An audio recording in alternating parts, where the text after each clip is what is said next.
Let's talk about as soon as possible, Rocky. Let's do it. This man took almost 8 years in between albums. That is a long time. That is a long time. Testing came out in 2018. Mm-hmm. It was not a very well-received album. I remember that. It was... What's on that album? That is... Praise the Lord. That's Praise the Lord and ASAP Forever. I don't even remember ASAP Forever, but okay. It's got the Moby string sample. Oh, he's got a Frank Ocean record on here? Okay. Yeah. Back when Frank Ocean used to make music. But that was mean. I admit it. It was mean. Yeah, that album was, I don't think people knew what to do with it, but ASAP kind of didn't know what to do either, because that was his first project after, was it Yams who passed? Was it? Or who was it in the ASAP crew that passed, who was like... That was Yams who passed, yes. Yeah. It was his first project after that, and Yams was really like helped on sort of defining the sound. Absolutely. You know what I mean? Absolutely. And so I feel like also Testing came out the same day as Daytona. And just got nobody taught. It was just like, huh? What? It got swamped. Yeah, it got swamped. Got swamped. Yeah. So in the meantime, he's been dropping random Lucy's with Tyler. Mm-hmm. He's had at least one scrapped album. Album that was ready to go and scrapped it. This Don't Be Dumb. This is version 3 of this Don't Be Dumb era. He has been trying to release an album called Don't Be Dumb for at least 2.5 years. I don't know if I've ever seen so many. I don't know if I've ever seen so many singles released that didn't actually make the project. None of those singles are on the album. Yeah. There's 8 of them. 8. Is it? Oh, good Lord. I didn't know DMB, which is That's My B. Yeah. Same Problems. Riot Rowdy Pipin', which is produced by Tyler and Pharrell, and there's a version out there that has that's unreleased that has a Tyler verse on it. Ruby Rosary with J. Cole, produced by Alchemist, Taylor Swift, Hijack. These are actual released songs. Some of them have videos. That's not even counting. Listen, you go to the ASAP Rocky tracker, there are so many leaks. He has been trying to get this out for a long time. ASAP Rocky tracker is crazy. Oh yeah. There's a tracker for so many things, man. I say there's a tracker for everybody. Jesus. Okay. And so here he is. He's back. He did the big SNL appearance. Mm-hmm.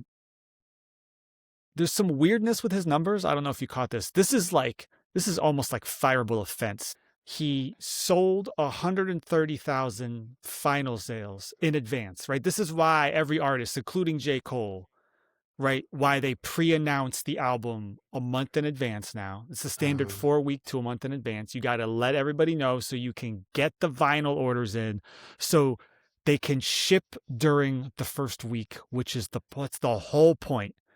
Albums, if you want to, the sales for your week, you cannot count pre-sales. You have to count what you actually ship.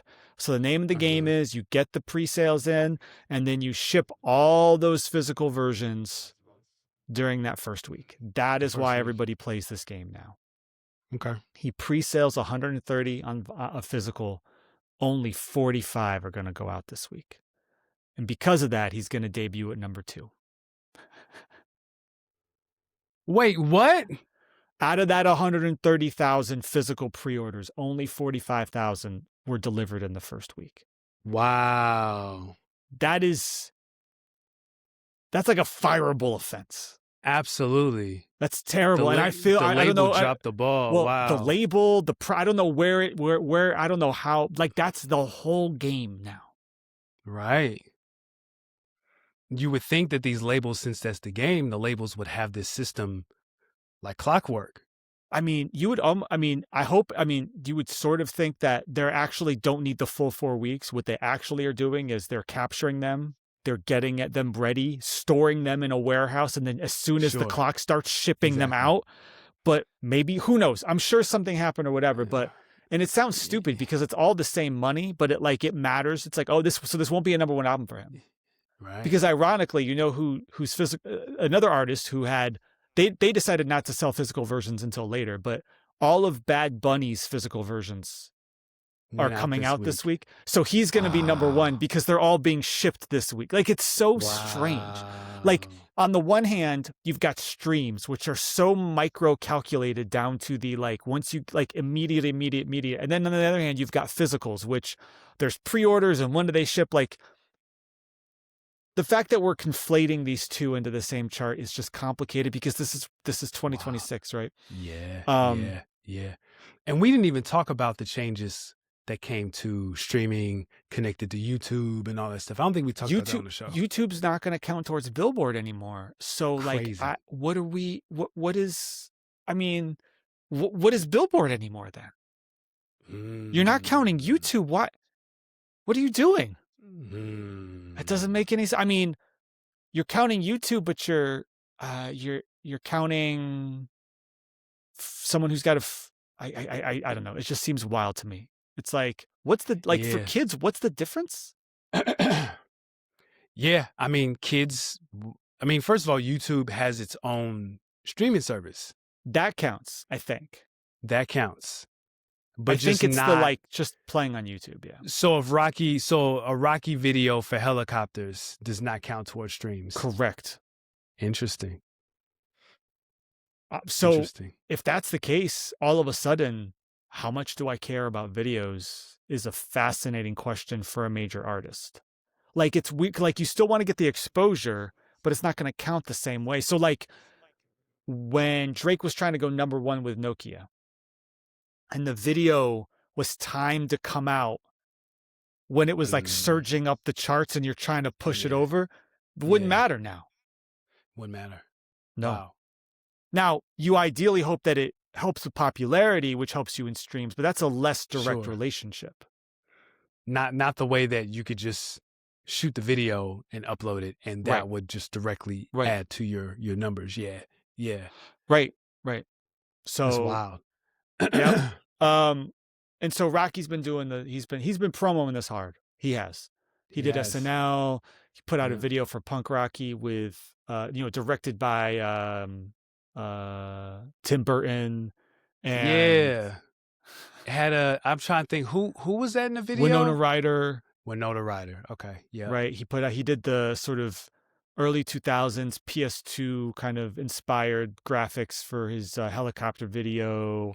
He's doing podcasts appearances where he's talking about adding more songs to disc 2. Yeah. So we started off with 2 songs in disc 2. We're up to 4. We're up to 4. One of which is 2.5 years old. Not really, and it's just a mashup that a fan created and went viral, so they released it officially. It's so confusing what is happening. Which is crazy because even in like that beat, that's I'm God. That's yes, Lil it B is. and Soulja It's Boy. I'm God, but it's also an ASAP record from like 13 years ago. That's wild. It's even longer. It's an ASAP record from his mixtape in 2011. Like, so you have to play that game. You're like, I need to get streams from everywhere because of this. And yet he's got record. 8 songs that he put out as a single, aside from this mashup, that aren't on this. It's not, which is crazy, which just tells you that none of them really hit because he has been trying to get this album out and they just didn't hit, They just didn't hit. And then and finally, so just like, let's just pull the trigger. Yeah. He pulled the trigger because I think he had at least one studio, but he had some number of studio sessions with Danny Elfman, who is a Hollywood composer. Yeah. Right? Legendary. Like Batman and and Batman Returns, Beetlejuice. Like he's done, right? So like on SNL, like when he did the SNL performance, like Danny Elfman is the drummer in the band there. And he's like, and his like, there are like a couple of songs where he's very clearly doing like an outro. But other than that, I don't think he has any other involvement in this project. It's so right. You would assume it would be like a Kanye John Bryan relationship. No, it's more like I think it's even less than a Kanye Rick Rubin relationship where he just came in at the end and was like, it's just like I sprinkled on a couple things, but it was a hook. It was a way to say, Yes. oh, I've got this, you Yes. know? Danny Elfman, Sure. Tim Burton. It feels more like Wale and Jerry Seinfeld. Mm. If you remember that album, Jerry Seinfeld is on like 4 songs. Right. You know what I'm saying? Right. Like it was a big deal because of the mixtape, and then when you get to the album, like he doesn't really like he's kind of there in the beginning, then he goes away for a long time, and he pops up at a couple stops, and that's it. And it's kind of like, why are you here again? It doesn't make sense in the grand scheme of the album, outside of like the theme of the name of it. Yeah. So basically, Rocky is doing all the tricks, and when He's he's on doing the all the tricks. podcast, he's He's constantly talking pulling about, but he's that talking Rihanna about, card out every time. well, he's talking about what's coming. But he said Sure. so he wants to do basically he wants to fill out disc 2, but he's not going to fill it out until it's tour time. I just saw today that he announced the tour. Yep. Right. Yep. And he's talking about for the rest of disc 2, which will be, I guess, a full deluxe feature from Rihanna, production from Metro and Mike Will, like, and it's so funny, like because he was on a Joe Budden podcast and he was talking about how like he's like, yeah, disc 2 is more conventional. Because obviously, as we'll talk about, some people see this album as not conventional at all. I mean, he does some unconventional things here. He does. Let's just talk about the album then. Let's do it. This is one of the starker cases of like, there's a side A and a side B. Yes. That I can remember in a long time. These are effectively 2 EPs that have been jammed into one album. Like See, there's a line where it's like, at this point, this is the experimental half of the album, and here's the conventional half of the album. Like it's so incredibly stark. Sure. I was gonna say, to me, it feels like an EP in an album. Like the first part is an EP or the second part is an EP? Yeah, first part's an EP. First part is an EP. I guess it just depends on where you think the experimental stuff starts, but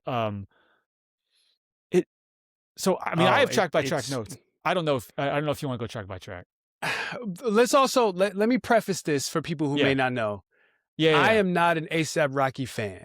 He has songs here and there that I like, that I enjoy, but I'm not the A$AP guy. Doc is more of the A$AP guy than I am.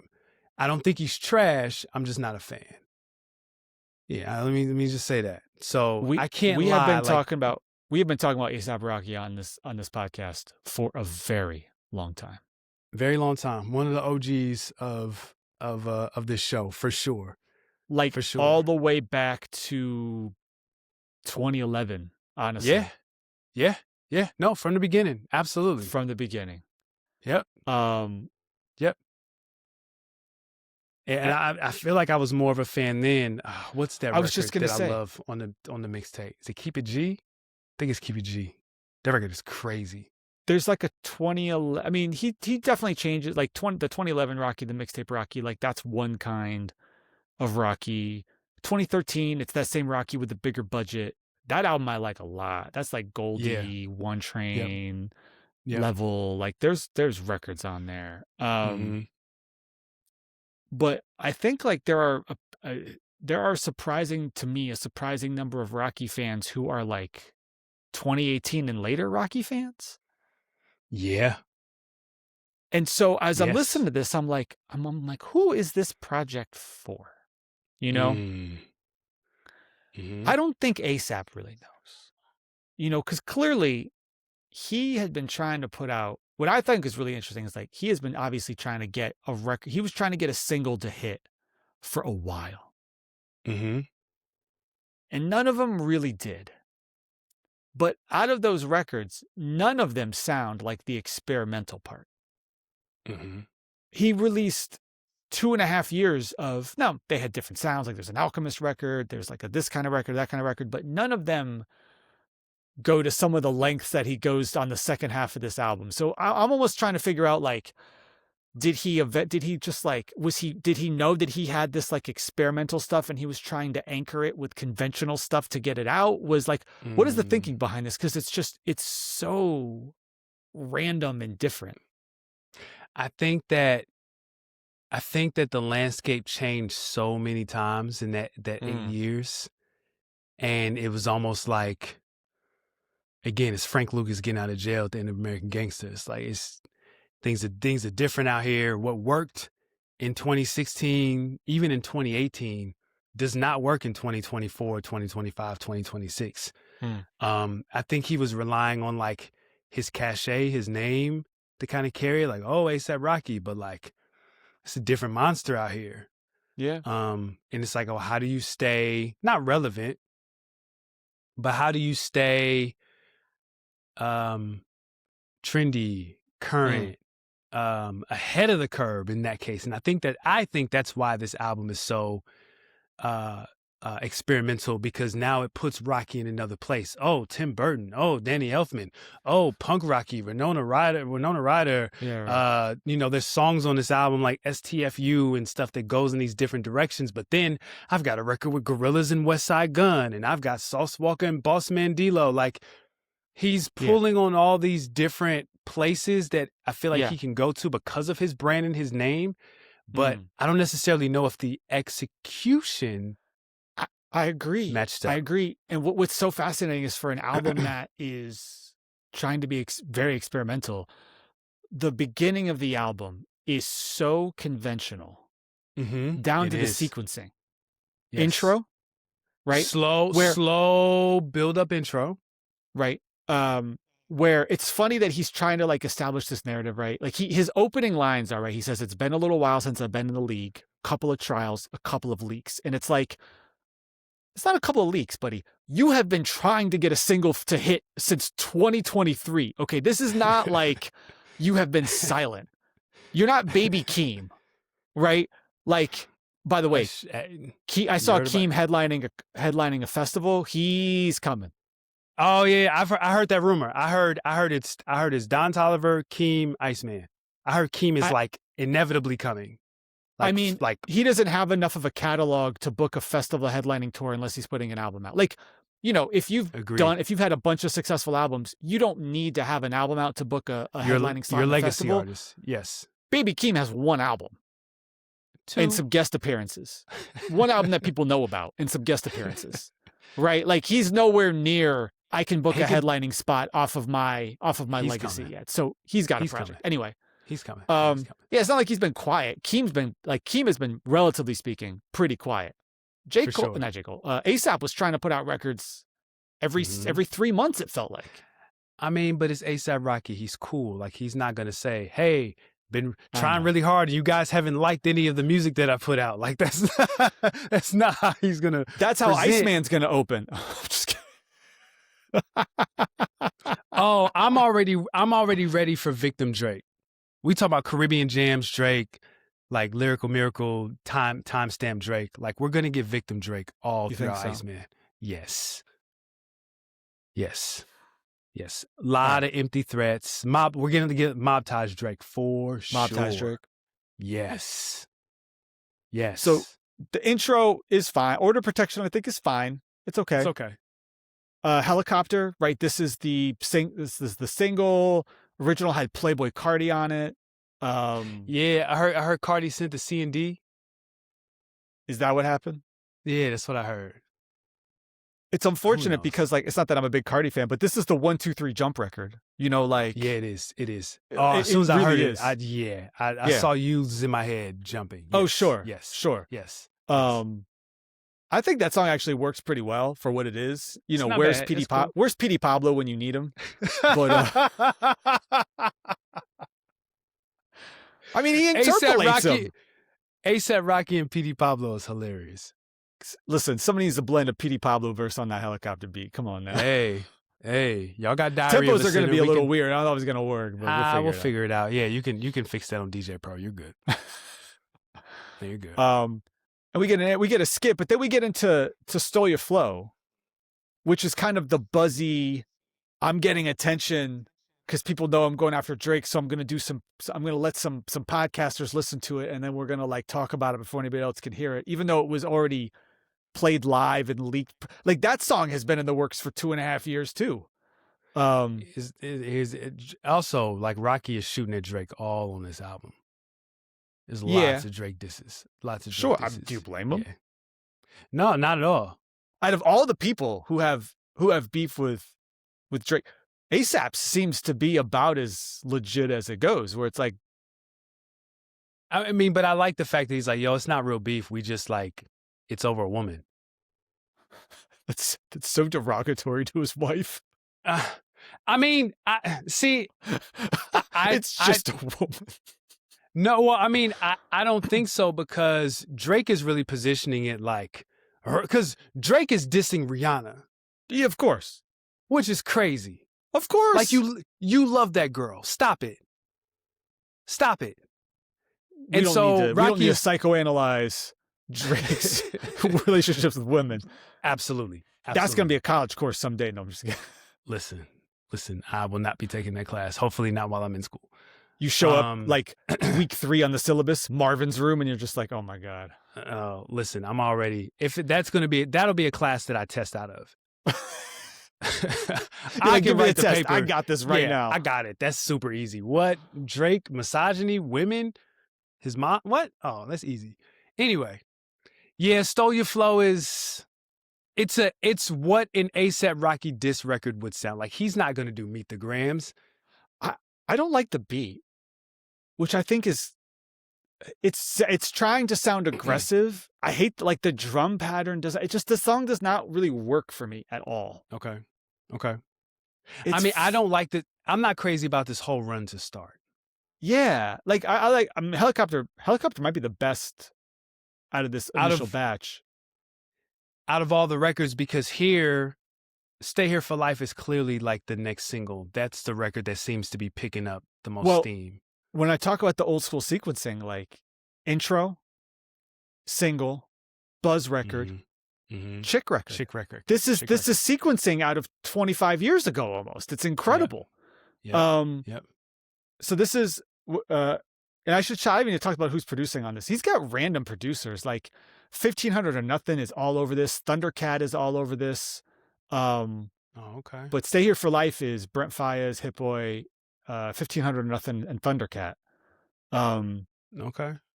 To me, it's weird because it reuses vocals from Brent Faiyaz from a song he did last year, but then Brent Faiyaz shows up to do a new verse. Strange. I think it just shows like he's been making these records for so long that parts of them get used elsewhere, and then he has to, you know what I mean? Like, and this is another song with a beat flip on the outro. Yeah. I actually Stay Here for Life. It's a fine record. I don't mind that record. It's cool. It's fine. Yeah, it makes sense for the brand. Again, that Rihanna card, we haven't even talked about that. Like, he's really pulling on this. I got, not only is Rihanna my woman, like, I got 3 babies by her. And I mean, and that's kind of what leads into, which I think is a super diss record, which is Playa. Because it is dissing the template of Drake. One. Absolutely. He's dissing the old man in the club. Absolutely. Yep. Go home. It's just basically what the song is saying. I like Playa. Playa's cool. It's produced by Cardo and Thundercat. Best Thundercat's vocals at the intro. And I kind of wish that was more of the vibe for the hook. Because I think I think Rocky's hook does not work at all for me on Playa. It kind of takes me out of the vibe of it. I think if they embraced a bit more of like the R&B aspect of it, I think it would work better. But yeah. If maybe there was like 2 hooks. Because I'm not mad at the hook, but I feel like it's missing something, maybe some more melody or something like that. So yeah. For me, this next song is the first song that made me say, oh, okay.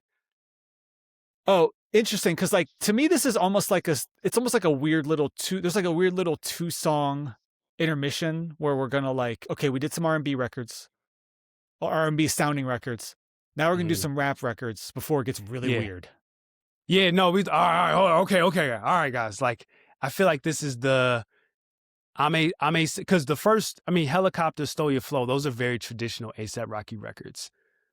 But I feel like No Trespassing sounds like a Donda leftover. Listen, this is produced by Take a Day Trip, which is a production duo I have not heard from in a long time. I haven't heard that name in a minute. Yeah. The kids don't even know about these kinds of tempos and drums. I smiled so big when I heard. I was like, yes, yes, yeah. But it's a Kanye record, and Rocky sounds like he's doing a Kanye impression on this. I think Rocky's floating on this too. I think he sounds good on this tempo. I don't know how I feel about Rocky on trap records necessarily, but I like him on this kind of record. I like this beat. I think this song works. Fun fact, my hot take is, the difference between Rocky and Kanye is clarity. Oh, tell me more. Kanye does not enunciate the way that he needs to when he's like performing these verses, especially now. And that's always been a part of like his charm. But if you have somebody who can execute it on a technical level the way Rocky is, it sounds better. It's funny you mention that because there are actually a couple records on here where it's so obvious that Rocky is doing the thing that lots of people do now, where you start with a mumble demo to get the melody right. Oh, yeah. Because some of these records have finished versions where like he's almost mumble singing through parts of it because that's the sound that he kind of fell in love with. Like it's not mumble, but it's also like you can tell when it's like, oh no, he's actually going to rap now, as opposed to like, it's all these like kind of it's like nursery rhyme complexity of melodies that lots of rappers do now. Because this is how a lot of, especially chapter review, questions for discussion. Sorry, y'all. 1. How would you? How would I? I pressed the button and then my homework just came on in the background. Sorry, y'all. Okay, you hit the John Legend Bluetooth driver button, and all of a sudden the car was talking back to you. Have you driven in a Waymo before? I saw them out in San Francisco, and I was just like, no, absolutely not. No. I said no, and somebody was like, "You're blocking the advancement of our culture and society by saying no. Just let the cars drive." No. You know what? Like, I think if they want to get me to be okay about it, it shouldn't look like a regular car with nobody driving the steering wheel. Like, that's what makes it creepy, actually. Why do they even need that?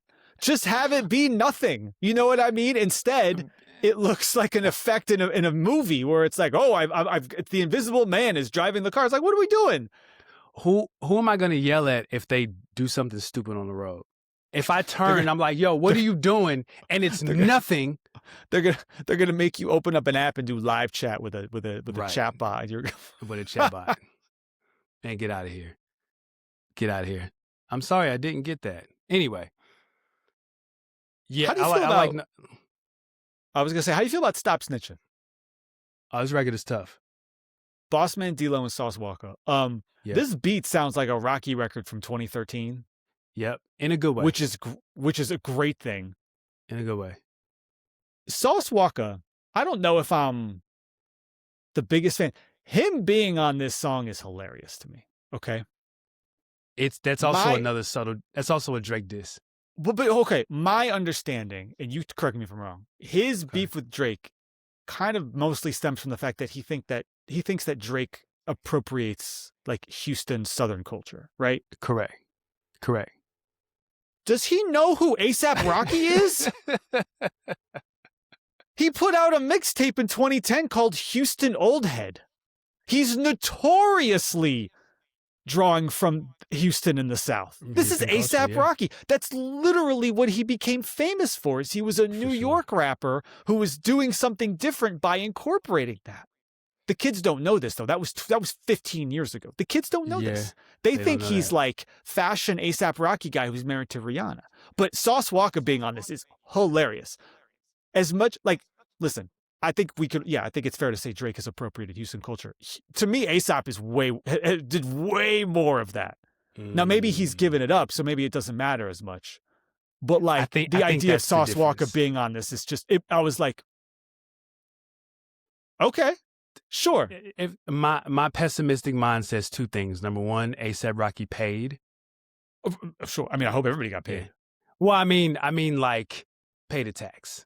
Oh, pay the tax to get on? Pay the fee. Like meaning just like to stick it to Drake a little bit. He's in. I mean, like he's in certain spaces where like maybe Drake felt like he didn't have to go. Like it's almost like what they call on the West Coast checking in. Maybe ASAP just tapped in with certain people, and versus Drake being like, I'm not doing that. My uncle's from I'm here. too big. He's Drake. Yeah, and so when you say that, Sauce could take the position of, like you're not putting, like if you were really from Houston, you would support the up and coming artists like myself. And since you're not, I'm going to say that you're appropriating. Like that could be, I'm not saying that is.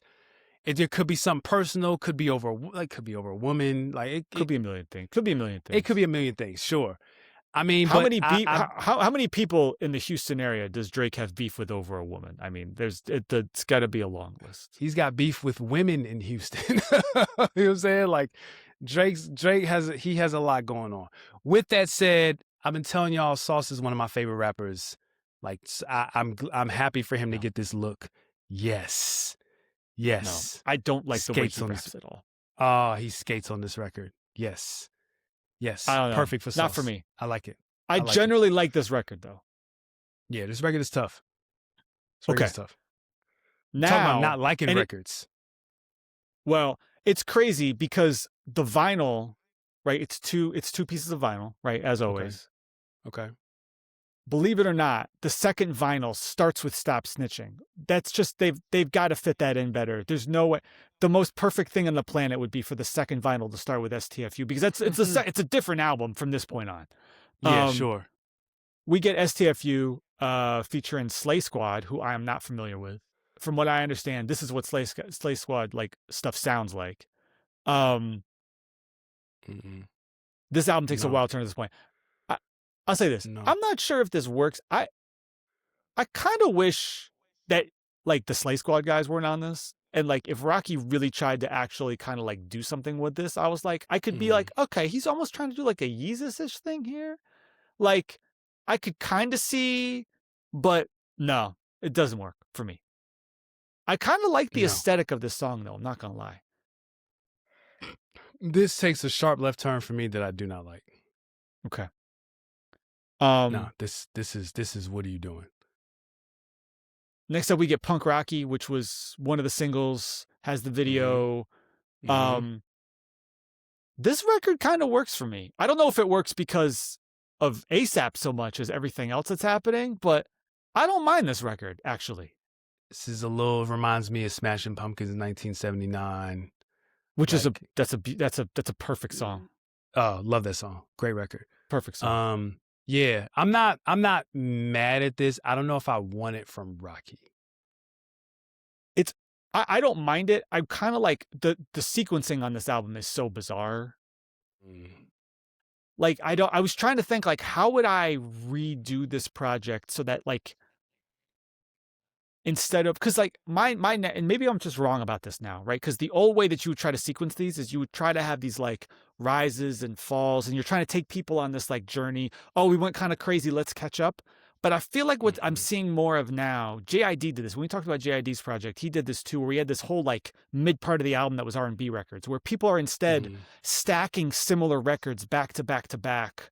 Instead of trying to do the like, let's do this, high, bring them back down, catch up, go again. But like people aren't really, at least we're seeing at least a couple big projects now where they're not sequencing that way at all.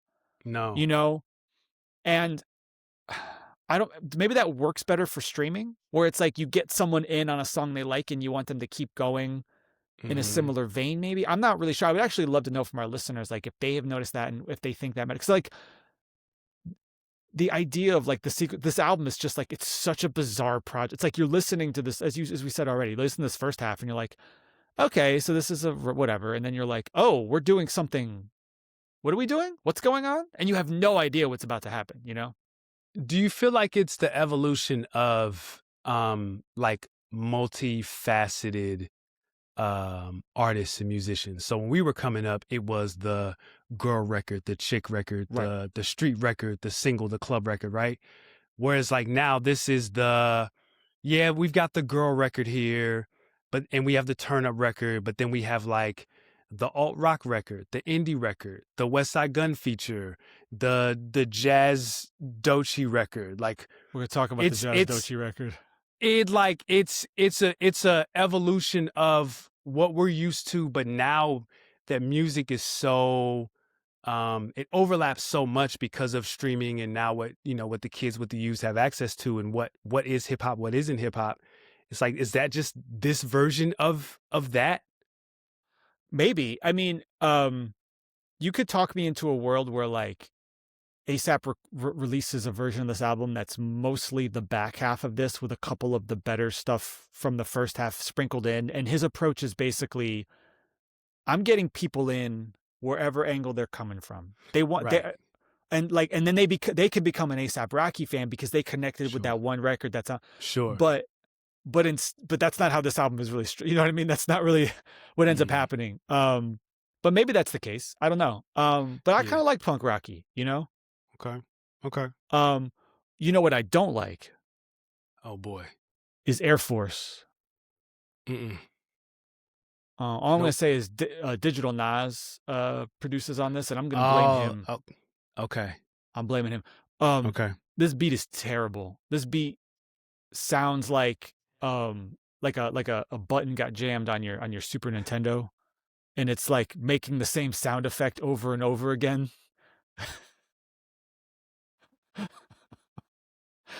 Like this beat is bad. This production is real. Again, like a lot of this album sound, not a lot, but enough of this album reminds me of like, you talking about leaks, like just unfinished Kanye songs and references. So when you tell me that Digital Nas is here, it just makes my theory all the more valid.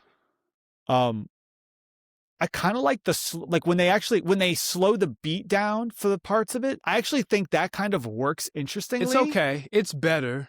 But the rest of it though is just like, no, thank you.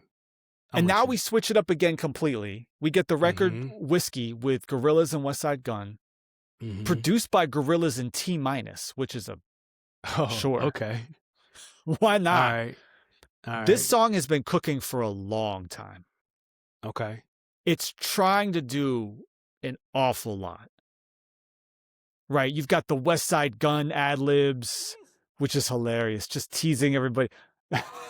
Yeah, like, but he's not there's quite a few people I noticed, like JID did it as well. I feel like there's one or two other artists that, like, when they get West, they don't want them to rap. They just want the ad-libs. They just want the, like... They want the aesthetic. They want the aesthetic. There we go. Then you know what?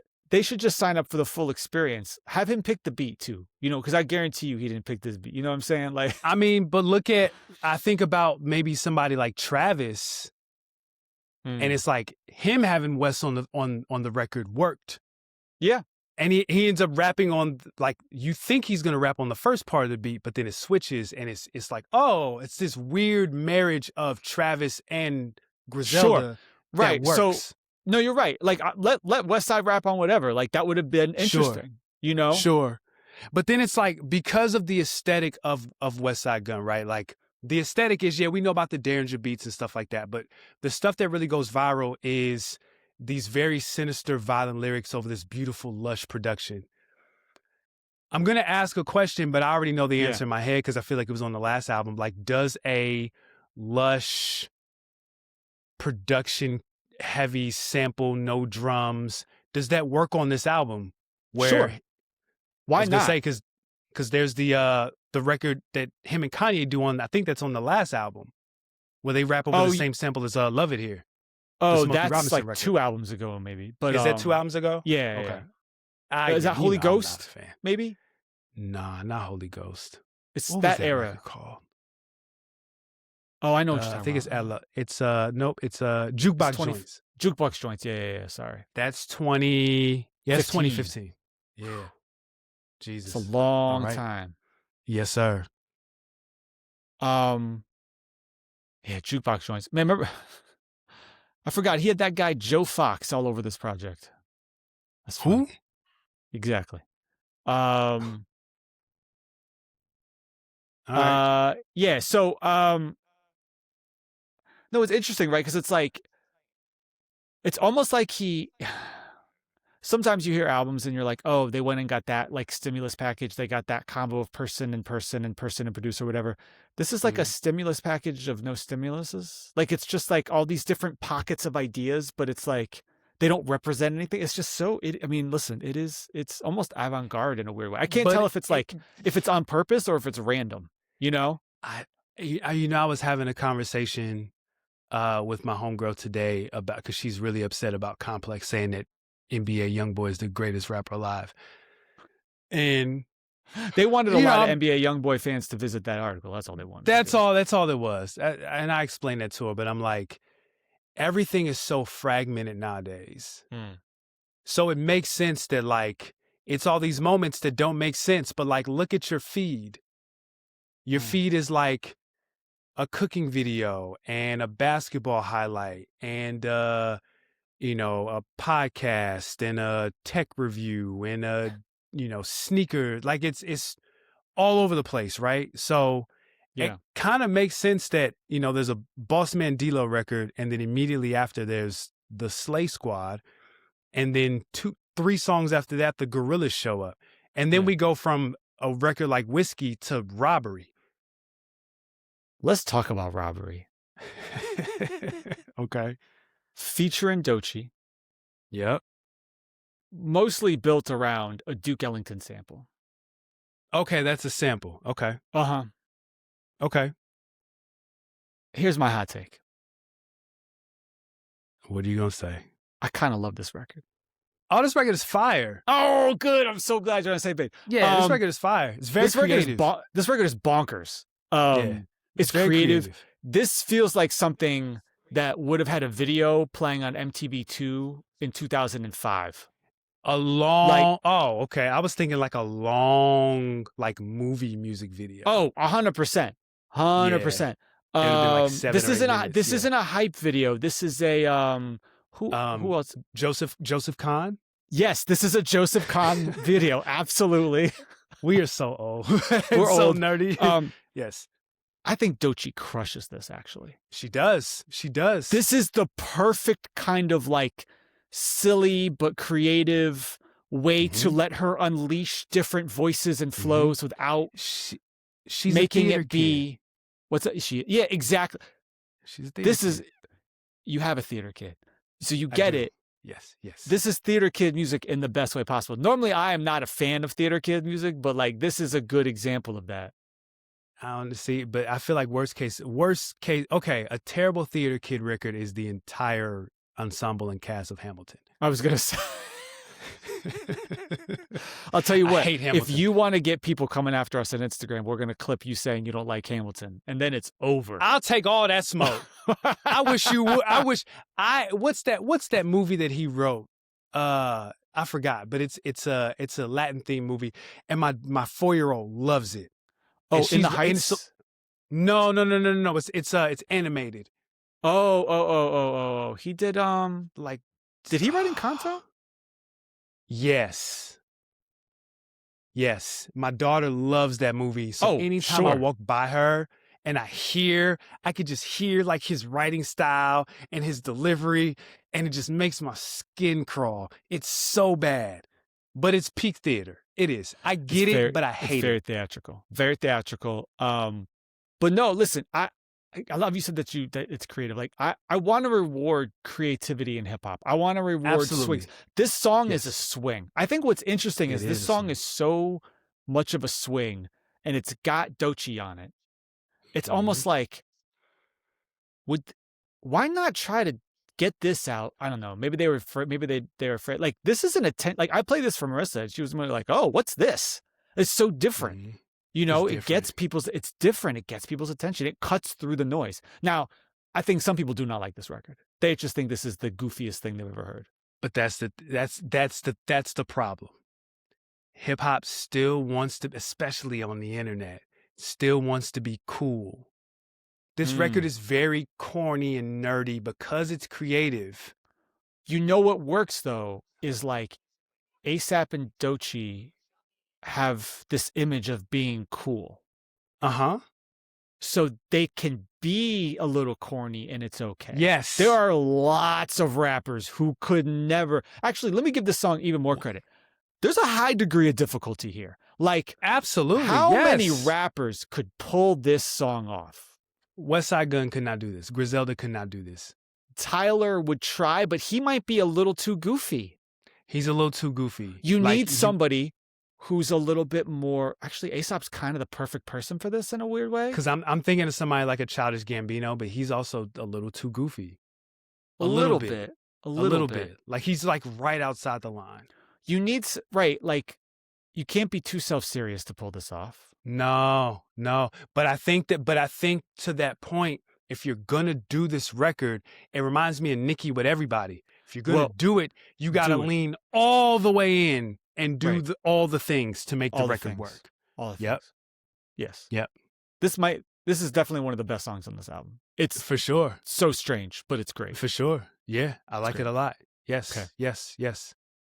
Then we go into Don't Be Dumb and Trip Baby, which is a 2-part song. The first half of this sounds like it's the classic Tyler move where it's like the last song on your set list to close out your album almost. Yeah. I think that works. I think it's fine. The second half doesn't do anything for me at all. Okay. And then we end with The End before we get to disc 2. Your man, William I Am. Yo, he sounds like such an old man on this record. You know what though? This song kind of works. No, it doesn't. I don't mind this song actually. It's this is not the worst verse on the album. I'll tell you that much. Who has the worst verse on the album? Might be one of those Slay Squad guys. I don't know. Oh, okay. They don't. That doesn't count to me at all. That song to me is the worst song on the album. I can't do STFU. Nope. No, Air Force might be worse. Okay, they can fight to the duel like Django. They can fight to the death like Django. Yeah, that's fine. I don't mind the end actually. I like the end. Yeah, no, I'm good. Also, it's Will I Am. It's Will I Am in 2026. Where did he come from? I'm thinking I hear 2 songs. I hear Boom Boom Pow, and I hear D Riding Obama in my head. Those are 2 songs that come to mind when I think of like, wow, Will I Am. Okay. Like, is that a, and I'm asking seriously, like, is that a flex? I don't think so. I mean, no, I don't think it's a flex. I think it's more just like here's my unorthodox crew of like collaborators, you know? I can This album has Gorillaz, Westside Gunn, Doechii, freaking Tyler on a bonus track, Will I Am, Sauce Walker, Brent Faiyaz. It's like all over the place. Yeah. It is all over the place. It is. I got you. So my OG is Will I Am. Why didn't you get Taboo and Apple Diap though? What are they up to? Listen, those like mid to late 2000s Black Eyed Peas records, I hope that they all had pretty good contract because like the royalties off those should have been crazy.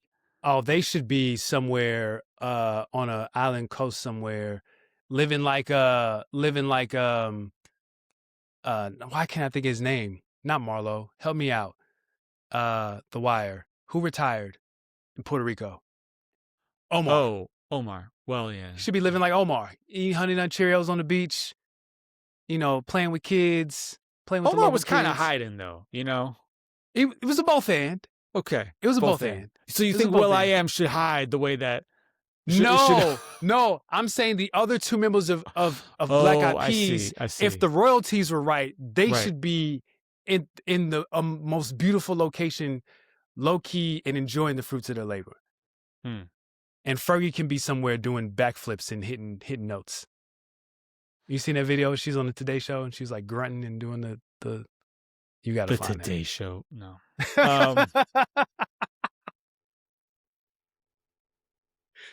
All right, I'm good. I'm not crazy about this record.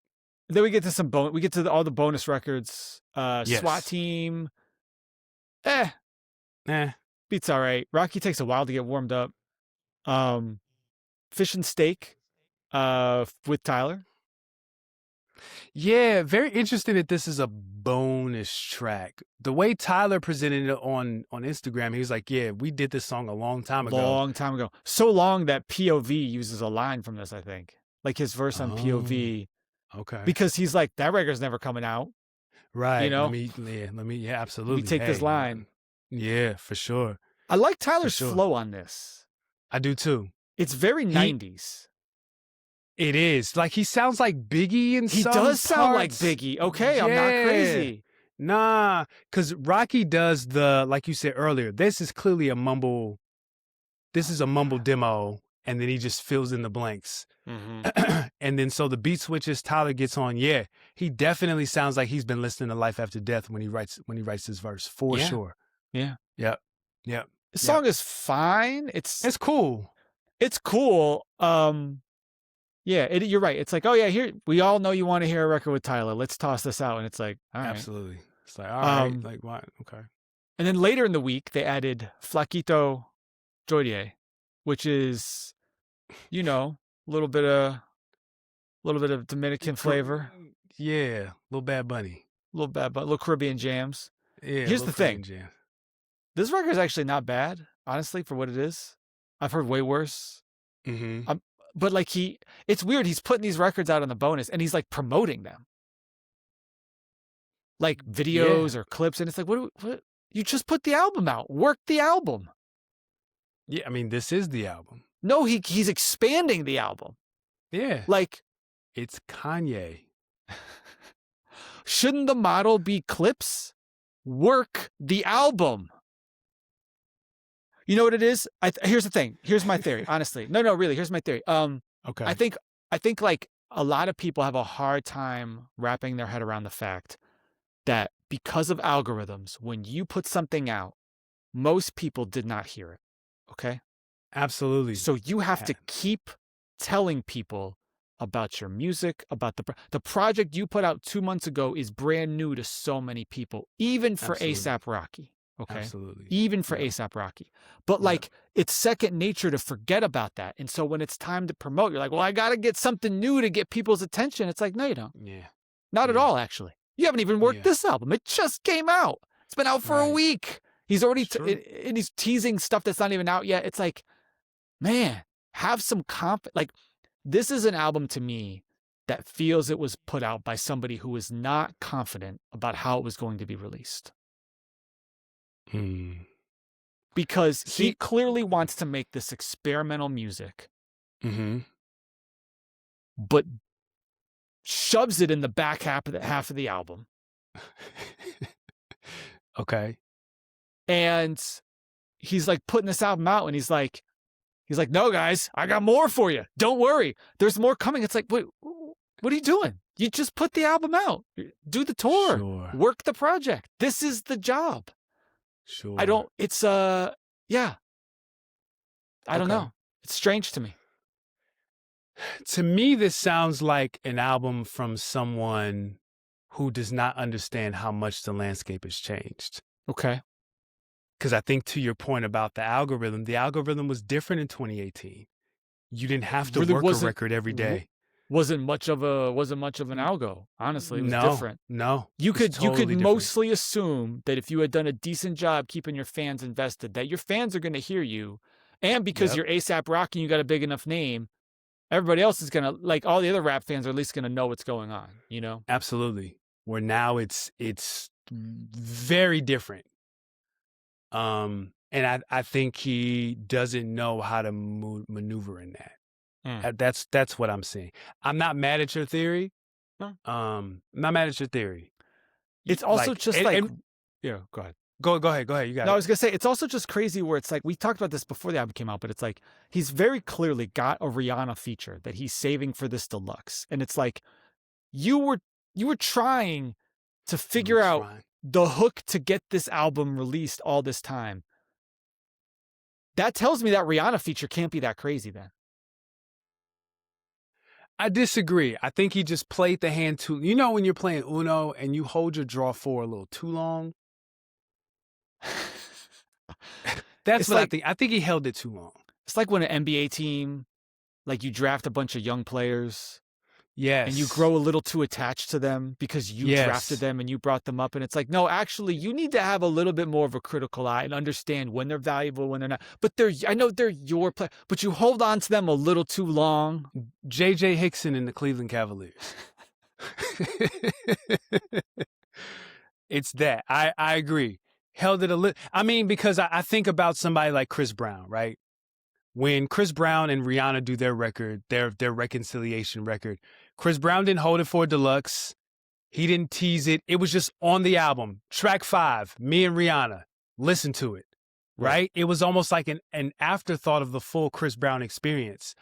Where it's like, maybe you want to be taken serious as an artist and you don't want to rely on the Rihanna feature. And I get that. Maybe to your point, you're frustrated because these records aren't hitting and you don't want to get into your Rihanna bag. You know you can, and you don't want it to be said he had to go get Rihanna to get it right done. Right. Your ego was like, I don't need her. Like, I'm A$AP Rocky. Rocky. Yeah, like she's my. I mean, basically, because he's effectively. I mean, that's part of the whole like. Had all these. Like it's misogynistic at its core, but it's like she's mine. I got absolutely. Her. She had my kids. Look at me. I'm A$AP Rocky, and it's like yes. No, hey, brother. Your girl is Rihanna. Like, just use it. It's cool. Like, I was about to say something crazy. Use her artistry and her popularity and not just her body and her womb and what you were able to get out of her. You know what I'm saying? Like, hey, we got all these kids together and you're dangling that over Drake. Like, I got your girl, right? But it's like, that's your girl. Like, that ain't just like, that's your, you got a song here called, I Think I Want to Stay Here for Life, but you're dangling her over like, nah, dog. No, it's okay. Like, you're in tandem. If anything, it should be Bobby Brown and Whitney Houston, something in common. They just put the duet and it worked. Hopefully better. I like that song. I like that song. Just reminds me of a better time in life. But it would be like if Jay was put an album out and was trying to get an album out and he kept offhandedly teasing that he was holding back on some Beyonce features. Like, what are you doing? Oh, bro. The last person to hold off on a Beyonce feature is Jay-Z. Jay-Z can't wait to do a record with his wife. They did an album. I mean, they had a lot of, I mean, that Carter's project is also completely memory hold. Like, nobody cares about anything from that project. They do, but they don't. It's weird because it's like, it's Lemonade and it's 444, and those albums are so polarizing, especially Lemonade. And it's like, hey guys, no, everything's all good. Like, we're good. But like, people held on to Lemonade. Like, that spoke to a generation, to her people. That put her in another place, right? Yeah, I feel like that album but also they dropped it like in the middle of the tour. Like, it was just also that whole not very was good. Stop it. It's not great, but it's dope. Dope's a strong word. Come on now. I don't need to hear Beyonce rapping like the Migos. I just don't. That's not really. I mean, she's doing that on Cowboy Carter. What's that Swiss record? Spaghetti? Oh. Like, that Beyonce hard, though. But Beyonce wants to rap. Of course she does. She wants to rap. You know what? And honestly, never mind this rock album. I want the third one to be a rap album. Like a real rap album. See, but I feel like that's what Everything Is Love was. Like, that's her rap album. No, I mean, like, she's rapping over Alchemist loops. I want her to do like a rap. Did you see that clip where Rocky was on Joe Budden podcast? He was like, yeah, Rihanna wants to work with Alchemist and Knowledge. Knowledge. Like, all right, sure. Yeah, Beyonce over Alchemist will be crazy. Like a slow Alchemist beat, though. Yeah, like a slow, like The Realest or something like that. Larry June pops up. You're like, what's going on here? Yeah. One of those even slower. Those like real slow. Oh, those like 71 BPM records. Yeah. It'd be hilarious. Hilarious. Like, wow, what are you doing? Yeah, that would be crazy. Okay, so how we feeling? In summary, this album is a mess. It's a mess. okay. It's 2 albums in one. Mm-hmm. Neither half is like perfect or anything close to it.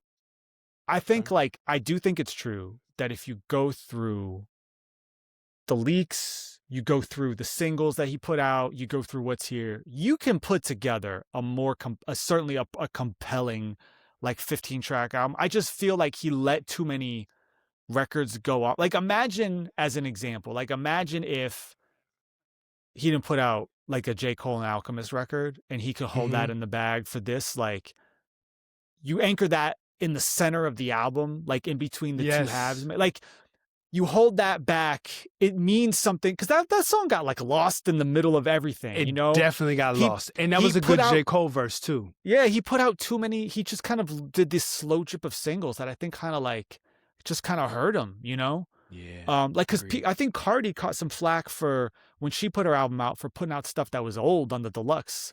And she's like, it was all towards this album. I wanted fans to go to one place and hear it. That was kind of her excuse, you know. He put out too many of those to work, and none of them hit the same way that some of her singles did. But like, it's too bad, right? Because like some of those could have been like, oh, that could have been like an interesting way, an interesting component to put here. Dog, some of these records I'm seeing on the 5 different versions of this album that are on Apple Music, one of them is there's a 3rd disc with all visualizers.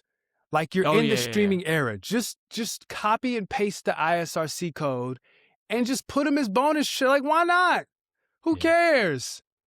Yeah, he's got 3 versions on Apple Music. They all look the same, have the same cover art, have the same name. If you click on the wrong one, you don't get to hear all the bonus tracks. What is happening? Yeah. This is like it's not great. It's not great. So yeah, listen, I'm an A$AP fan from a long time ago. He's in a different place now. I do like that he decided to get creative on parts of this album. I hope that people reward him for that. But there are definitely chunks of this where I'm just like, nah, that's not really doing it for me. So yeah, I don't know. I'm glad this finally came out. I will just be like super interested to see kind of like the long tail of this album. Like, what does he push as his next thing, or what pops on social media, or you know? I don't know. Yeah, I think the Stay Here for Life is probably like your safe bet. And I think you like lean into Robert. I mean, too bad YouTube, got out the game, right? Dude, anyway. But Robert would help you out a lot. I'm trying to imagine the people who are going to show up for an A$AP Rocky show in 2026, and then he does Robbery on stage. It's going to be hilarious. He's not doing Robbery. There's too much back and forth. Probably. It would need her to be there. They'll do it in like LA, right? Like she'll pop out and they'll do a record. Maybe. I don't know. They could wear he could wear a suit with like the tail on the jacket, and they could do like a whole Fred Astaire. I can see the visual, right? It's you can do a couple ways. You could kind of do like that, like kind of warm Instagram aesthetic for like the filters, but I think you could go like black and white almost if you wanted. 100, you absolutely go black and white. Black and white, like classy, like old school kind of a look. Like you could do a whole thing. You could. I agree. You could. But A$AP likes to make, he never does the obvious video, but I think his videos are actually pretty good typically. I think the helicopter one's overrated. I think everyone got excited. I was like, cool. Don't listen. My culture is not your costume. That's my era, okay? I played those video games. You know what I'm saying? These kids don't know. It just looked like the Eminem Toy Soldiers video, which we made fun of. Right. Remember all those? Remember the massacre videos? Yes. Looks like that. Yeah. Yes. 50's like, come on, man. He was just in front of a green screen for 18 hours a day. It was like, all right, let's just do one track. Let me run through this verse real quick, and then y'all do all the computer stuff in the back. They were on the internet trying to get their email on, according to Spider Loke. bragging about having emails is so funny to me. He said, Bleak said, the women don't talk to us. The hoes, they email us. It's like, oh. Be a good list for somebody to make, like the weirdest lines involving rap and technology. Technology, right? Yeah. I mean, is AO Technology number one? She worked the pole. What a time. What a time to be alive. What a Terrible. time to be alive, man. Greatest time to be alive. But yeah, I digress. Greatest time to be alive.